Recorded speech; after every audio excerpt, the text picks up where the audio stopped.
Welcome to my channel, Laugh or Learn by Neha.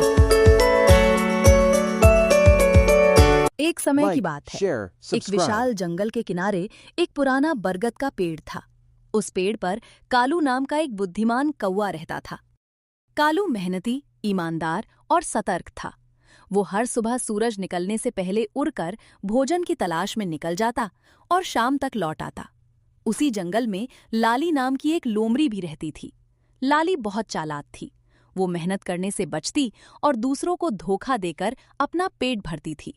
जंगल के लगभग सभी जानवर उसकी चालाकियों से परेशान रहते थे। एक दिन सुबह सुबह कालू गांव की ओर उड़ गया। गांव के एक छोटे से घर के बाहर एक महिला ताज़ी रोटियां और मक्खन रखकर अंदर चली गई।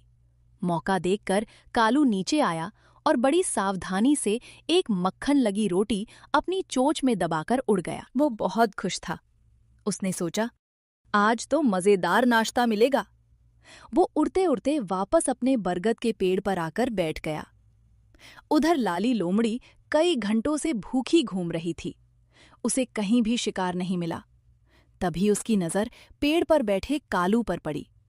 उसने देखा कि कौवे की चोंच में मक्खन लगी स्वादिष्ट रोटी है। लोमड़ी के मुंह में पानी आ गया। उसने मन ही मन कहा, अगर मैं इसे दौड़ाकर पकड़ने जाऊंगी तो ये उड़ जाएगा, लेकिन अगर अपनी चालाकी से इसे बोलने पर मजबूर कर दूं तो रोटी अपने आप नीचे गिर जाएगी। लोमड़ी मुस्कुराई और पेड़ के नीचे जाकर मीठी आवाज में बोली, अरे वाह, ये तो हमारे जंगल का सबसे सुंदर और सबसे शानदार कौवा है। कालू ने उसकी ओर देखा, लेकिन कुछ नहीं बोला। लोमड़ी फिर बोली, मैंने सुना है कि तुम्हारी आवाज बहुत मीठी है। कहते हैं कि तुम्हारा गीत सुनकर जंगल के सभी पक्षी मंत्रमुग्ध हो जाते हैं। कालू समझ गया कि लोमड़ी कुछ चाल चल रही है। उसने चुप रहना ही ठीक समझा। लोमड़ी ने फिर कहा, इतने सुंदर पंख, इतनी चमकदार आंखें और इतनी शाही चाल। अगर तुम गाना गा दो तो तुम इस जंगल के राजा बन सकते हो। कालू मुस्कुराया, लेकिन चोंच नहीं खोली। लोमड़ी मन ही मन सोचने लगी, आज ये कौवा इतना समझदार कैसे हो गया। अब उसमें नई चाल चली। वह बोली, शायद मैंने गलत सुना था। लगता है तुम्हारी आवाज अच्छी नहीं है, इसलिए तुम गाने से डर रहे हो। ये सुनकर कालू थोड़ा नाराज हुआ, लेकिन उसने फिर भी चुप्पी बनाए रखी। उसी समय पेड़ पर बैठी एक गिलहरी ने धीरे से कहा, कालू भाई, इसकी बातों में मत आना, ये बहुत चालाक है। लोमड़ी ने गिलहरी को घूर कर देखा और बोली, मैं तो सिर्फ इसकी तारीफ कर रही हूं। फिर वह बोली, अगर तुम सच में बहादुर हो तो एक गीत सुना दो। कालू ने सोचा, अगर मैं चोंच खोलूंगा तो रोटी गिर जाएगी, लेकिन अगर बिना रोटी गिराए इसे सबक सिखाया जाए तो। कुछ देर सोचने के बाद उसने रोटी को धीरे से अपने पंजों में दबा लिया। अब उसने चोंच खोली और बोला, लोमड़ी बहन, तुम्हारी तारीफ सुनकर धन्यवाद, लेकिन मैं इतना भी मूर्ख नहीं हूं कि सिर्फ तारीफ सुनकर अपना भोजन गिरा दूं। लोमड़ी का चेहरा उतर गया। कालू ने आगे कहा, जो लोग बिना वजह ज्यादा तारीफ करते हैं उनका कोई न कोई स्वार्थ जरूर होता है। पास बैठे सभी पक्षी हंसने लगे। लोमड़ी शर्मिंदा होकर वहां से जाने लगी। लेकिन कहानी यहीं खत्म नहीं हुई। कुछ दिनों बाद जंगल में भयंकर सूखा पड़ गया। खाने की बहुत कमी हो गई। सभी जानवर परेशान थे। लोमड़ी फिर अपनी पुरानी आदत पर लौट आई।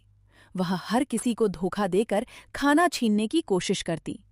एक दिन उसने खरगोश से कहा, आगे शिकारी बैठा है, अपना खाना मुझे दे दो, मैं संभाल कर रखूंगी। लेकिन खरगोश ने मना कर दिया। फिर उसने हिरन को डराने की कोशिश की, लेकिन किसी ने उसकी बात पर भरोसा नहीं किया। धीरे धीरे पूरे जंगल में उसकी बदनामी फैल गई। उधर कालू रोज मेहनत करता और थोड़ा थोड़ा भोजन इकट्ठा करता। उसने पेड़ के खोखले हिस्से में कई दिनों का भोजन जमा कर लिया। एक शाम उसने देखा कि लोमड़ी बहुत कमजोर हो गई है। कई दिनों से उसे खाना नहीं मिला था।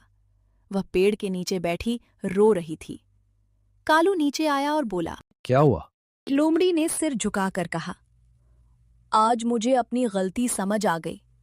मैंने पूरी जिंदगी दूसरों को धोखा दिया, इसलिए आज कोई मेरी मदद नहीं करना चाहता। कालू कुछ देर सोचता रहा। फिर उसने अपने संग्रह में से एक रोटी का टुकड़ा और कुछ फल नीचे गिरा दिए। लोमड़ी हैरान रह गई। तुम मेरी मदद क्यों कर रहे हो? मैंने तो तुम्हें धोखा देने की कोशिश की थी। कालू मुस्कुराकर बोला, गलती करने वाला अगर सच में पछताए तो उसे दूसरा मौका मिलना चाहिए। लेकिन याद रखना, अगर फिर कभी किसी को धोखा दिया तो कोई तुम्हारा विश्वास नहीं करेगा। उसने वादा किया, आज से मैं मेहनत करके खाना कमाऊंगी। धीरे धीरे उसने अपनी आदत बदल दी। अब वो छोटे जानवरों की रक्षा करने लगी। अगर किसी को भोजन नहीं मिलता तो वो खोजने में उसकी मदद करती।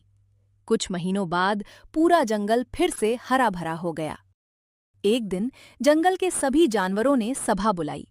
बूढ़े हाथी ने कहा, आज हम 2 जानवरों का सम्मान करेंगे। सबसे पहले कालू को उसकी बुद्धिमानी और दयालुता के लिए सम्मान मिला। फिर लाली को उसकी सच्ची मेहनत और बदले हुए व्यवहार के लिए सम्मानित किया गया।